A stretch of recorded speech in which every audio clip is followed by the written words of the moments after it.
இன்றே டவுன்லோட் செய்து உங்கள் ஃபேவரட் ஷோக்களை என்ஜாய் பண்ணுங்க. சஷ்டி அப்ப பூர்த்திக்கு தான் கொடுத்திருக்காங்க. மாமா அத்தையோட 60ஆம் கல்யாண சாப்பாட்டை கூட சாப்பிட முடியாதுன்னு நினைச்சேன். இந்த பொண்ணு வழியா அதை எனக்கு அனுப்பிட்டியா தாயே?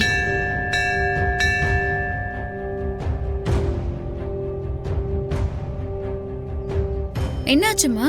ஏன் ஒரு மாதிரி ஆயிட்டீங்க? அதெல்லாம் ஒண்ணும் இல்ல, குடுமா. நீயும் வாமா சாப்பிடலாம். இல்லம்மா வேண்டாம், எனக்கு பக்கத்துல தான் வீடு. நான் வீட்ல போய் சாப்பிட்டுக்கிறேன், நீங்க சாப்பிடுங்க. ஆமா, உன் முகம் ஏன் ஒரே குழப்பத்துல இருக்கிற மாதிரி இருக்கு? என்னாச்சு? உங்களுக்கே தெரிஞ்சிருச்சா? அதை ஏமா கேக்குறீங்க? எனக்கு என் வீட்ல கல்யாணத்துக்கு மாப்பிள்ள பாத்துட்டாங்க. இது நல்ல விஷயம் தானே? அம்மா, என் வீட்ல பாத்துருக்கிற மாப்பிளையும் கொஞ்ச நாளைக்கு முன்னாடி என் கனவுல வந்த மாப்பிளையும் ஒண்ணுதான்னு சொன்னா நீங்க நம்புவீங்களா? என்ன சொல்ற? நீ சொல்றத கேட்கவே ஆச்சரியமா இருக்கு. இப்ப இதுல என்ன பிரச்சனை? அந்த போட்டோல வந்தவரு நேர்ல வந்த மாதிரி இருக்குமா, பக்கத்துல போய் பார்த்தா மறைஞ்சிடறாரு. அப்படின்னா அந்த பையன் தான் உனக்கு மாப்பிள்ளையா வரப்போறாருன்னு அர்த்தம். அதோட அந்த பையன் உன் மனசுல ஆழமா பதிஞ்சிட்டாருன்னு அர்த்தம். நீ அவரையே நினைச்சிட்டு இருக்கல, அதான் அப்படி.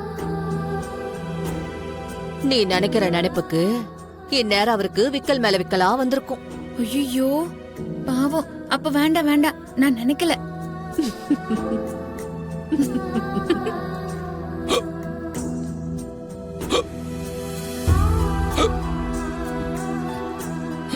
மாமா, நீங்க மிச்சம் இருக்கிற பாக்ஸ் எல்லாம் கூட சரிப்பா, நான் வந்துடுறேன். சரி அக்கா, நீ திடீர்னு திருவுக்கும் ஸ்ரீக்கும் கல்யாணம் பேச எடுத்த முடிவு செம மாஸ்டர் பிளான்கா. திரு நடந்துக்கிறத வச்சியும் அவனோட சுறுசுறுப்பையும் பார்த்துதான் எனக்கு இப்படி ஒரு எண்ணமே தோணுச்சு. நம்ம அண்ணன் மகனுக்கும் உன் பொண்ணுக்கும் கல்யாணம் நடக்கணுங்கிறது தான் என்னோட ஆசையும் கூட. நான் அனுபவிச்ச வேதனைகளையும் கஷ்டத்தையும் இனி அந்த அம்பிகாவும் அனுபவிக்கணும். அவ நொந்து நொந்து சாகணும். நம்ம சந்தோஷத்தை அழிச்சவளுக்கு நம்ம கஷ்டத்தை மட்டும்தான் கொடுக்கணும். அது கண்டிப்பா தானா நடக்கும்.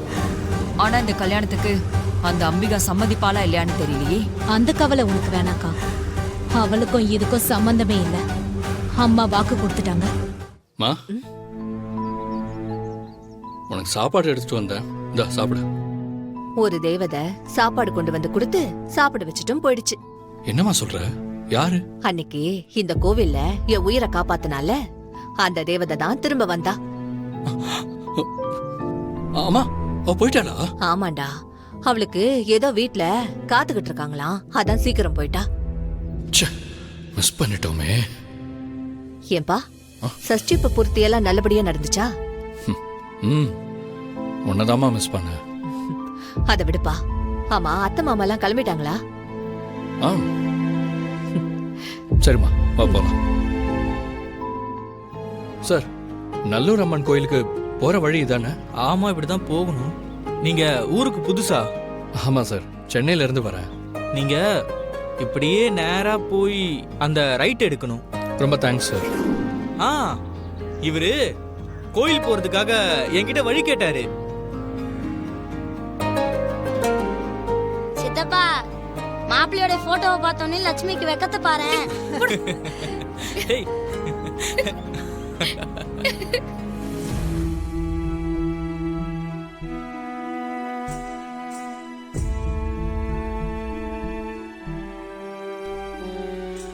கண்ணே என் மகளே, உன்னை கைப்பிடிக்க வருபவன் உன்னை புரிந்து கொள்ளும் நிழலாக இருப்பான். உன் கண்ணீரை துடைத்து சிரிப்பு என்று சிறகை தருவான். உன் கனவின் பாதையில் ஒவ்வொரு அடியிலும் துணையாக இருப்பான். அவன் வருகையில் விளக்கே பிரகாசிக்கும். உன் வாழ்வில் நம்பிக்கையின் மொட்டு மலரும். அவன் உனக்கே உரியவன், அன்பின் வரமானவன்.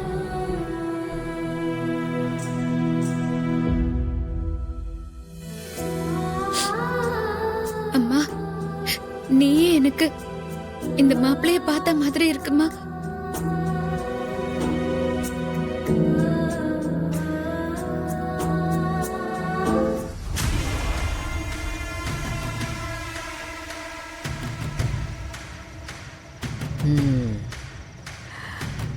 நம்ம சொன்னதை நம்பி லக்ஷ்மி கல்யாண கனவுல மிதக்க ஆரம்பிச்சிட்டா. குறிச்ச முகூர்த்தத்துல உனக்கும் லக்ஷ்மிக்கும் கல்யாணத்தை நடத்தியே ஆகணும். அக்கா நீ சொல்றதெல்லாம் கேட்க நல்லா தான் இருக்கு. ஆனா இன்னொருத்தனோட போட்டோவை காமிச்சு அவனை தான் நீ கட்டிக்க போறேன்னு சொல்லியிருக்க. அப்புறம் நானும் தெரிஞ்சதுக்கு அப்புறமா அவ எப்படி கல்யாணத்துக்கு சம்மதிப்பா சொல்லு. அதுக்கு என்கிட்ட ஒரு ஐடியா இருக்கு. என்ன ஐடியாக்கா சொல்லு. டேய், மாப்பிள்ளை வீட்டுக்காரங்க கல்யாணத்துக்கு சம்மதிச்சிட்டதா பொய் சொல்லி ஊர் உலகம் எல்லாரையும் அழைச்சி கோவில்ல ஒரு குறிப்பிட்ட நாள்ல கல்யாணத்தை நடத்துவோம். ஆனா அன்னைக்கு லக்ஷ்மி போட்டோல பார்த்த மாப்பிள்ளை வரப்போறது இல்ல. அவனுக்கு கல்யாணத்துல விருப்பம் இல்லாம ஓடிட்டான் ஒரு கதை கட்டுவோம். ஐயோ தம்பி, நம்ம மோசம் போயிட்டோம்டா, மோசம் போயிட்டோம்டா. அக்கா என்னாச்சுக்கா சொல்லு. நான் எப்படி என் வாயால சொல்றது? நீ தாங்க மாட்டியடா. நான் என்ன செய்வேன் ஏது செய்வேன்? ஐயோ அக்கா என்ன நடந்துச்சு சொல்றியா போ. டேய், மாப்பிள்ளை வீட்டுக்காரங்க நம்மள மோசம் பண்ணிட்டாங்கடா. என்னக்கா சொல்ற? இந்த கல்யாணத்துல விருப்பம் இல்லாம மாப்பிள்ளை ஓடி போயிட்டாங்க. நான் சத்தம் போட்டு கதறி அழுவேன். பசுபதி, நீ என்ன பண்றனா உன் மாமன் கால்ல விழுந்து கதறி அழுது லக்ஷ்மிக்கு வாழ்க்கை கொடுங்கன்னு கையெடுத்து கும்பிடணும். ப்ளீஸ் மாமா. நீ என்ன பேசிக்கிட்டு இருக்க? நான் வேணா உங்க கால்ல விழுறேன் மாமா. என்னடா? நானும் ஆமா கஜேந்திரான்னு கதறி கண்ணீர் விட்டு அழுவேன். டேய், என்னடா சின்னவனு பேசிக்கிட்டு இருக்கிற? அவன் உன் முறை பொண்ணுடா. இப்ப இருக்கிற நேரத்துல இதெல்லாம் பார்க்காதடா. அங்க பாரு, அவன் முகத்தை பாருடா, பாவண்டா. டேய், நம்ம நடிப்ப இந்த ஊரே நம்பி பரிதாபமா பாக்கும். கஜேந்திரனும் பெரிய தியாகம் பண்ற மாதிரி சரின்னு ஒத்துப்பான். இங்க பாரு, அந்த கிழவியும் நான் கடைசியா பெத்து தொலைச்சிருக்கிறேனே. மாப்பிள்ளை வீட்டுக்கு போய் நம்ம பேசிட்டு வந்தோம்னு சொன்னா நம்பாம நம்மள சந்தேகப்படுவாங்க. எனக்கும் அதை பத்தி தான் யோசனையா இருக்கு. அப்படியே அவங்க மாப்பிள்ளை கிட்ட பேசணும்னு சொன்னா பேசுறதுக்கு ஒரு ஆளை ஏற்பாடு பண்ணணும். அம்மா, அதை நான் பாத்துக்கிறேன். பைரவா, உனக்கு மாப்பிள்ளை கிட்ட பேசணும் அவ்வளவுதானே? நான் வேணா போன் போட்டு தரேன், நீ வேணா பேசு. புறா.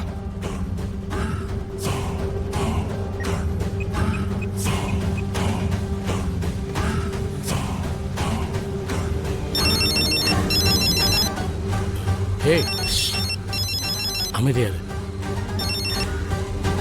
ஹலோ மாப்பிள்ள, கஜேந்திர பேசுறேன்.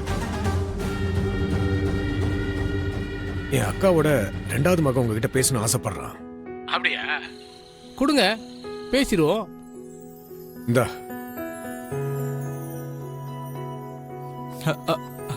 மாப்பிள்ள, நான் லட்சுமியோட சின்ன அண்ணன் பைரவன் பேசுறேன். சொல்லுங்க. என் தங்கச்சி ஒரு குழந்தை மாதிரி. அவளுக்கு சூதுவாதெல்லாம் தெரியாது. நீங்க தான் நல்லபடியா பாத்துக்கணும். அதுக்கு என்னங்க, நான் நல்லபடியா பாத்துக்குவேன். நீங்க ஒன்றும் கவலைப்படாதீங்க.